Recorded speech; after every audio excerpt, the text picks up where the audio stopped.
The last demo that we're going to look at for this module is creating a submenu, and this one is actually really easy and going to be really short here. I'm going to show you just basically how to do this, and we'll look at the XML because that's a little bit more interesting for the submenu. But basically all that we have to do is create another menu underneath in a menu that we already have, and that will create a submenu. And remember, we can only have that one level depth of hierarchy. So we could actually do this on a context menu, or we could do it on an option menu. In this case, let's go ahead and do it on our option menu. So I'll open up this main menu, and then when we click add at the highest level, we only have item.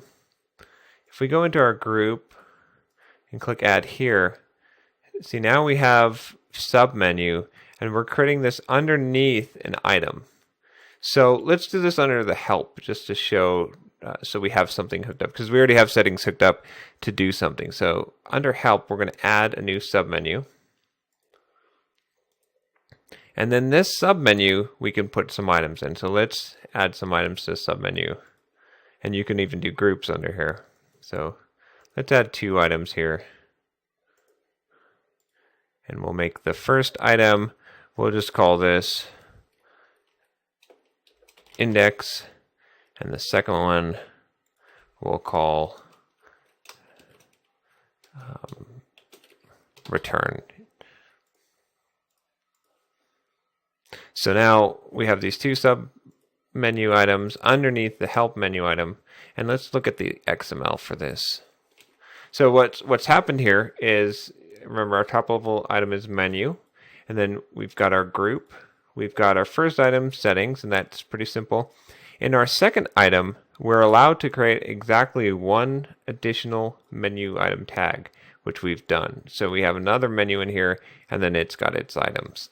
And we wouldn't be able to go deeper than this, but it's actually pretty easy to do, but it's just worth taking a look at this XML so you understand what's going on. It's a little confusing, I think.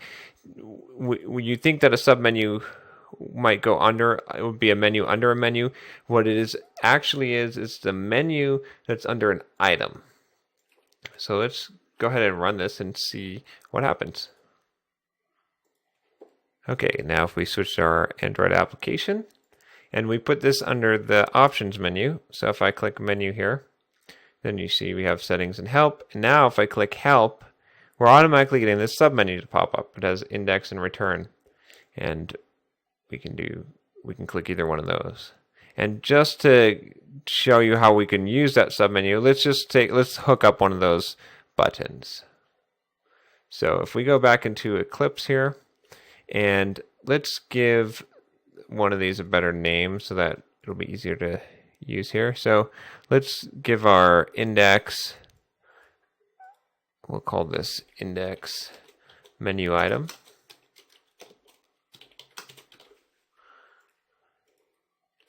Okay, and then we can save that. And then if we go into our main activity, and remember we've done this for the options menu, so we do on options item selected. We can add a new case statement here.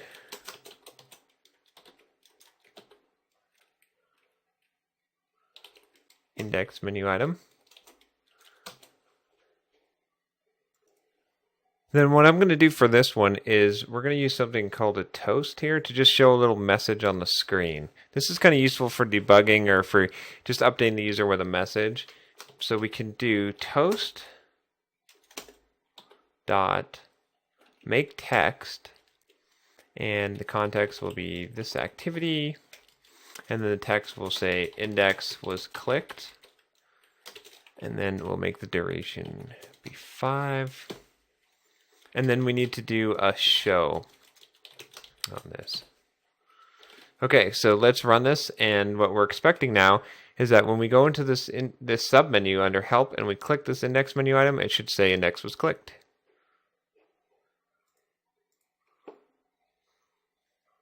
So let's go ahead and check our application.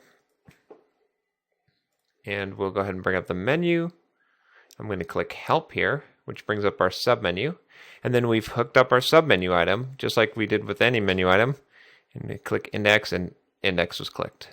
So that's really all there is to menus in Android, and that's it for submenus. Submenus are useful when you want to make some kind of hierarchy and you have an option, but then you need options underneath, and you treat them just the same as any other menu item.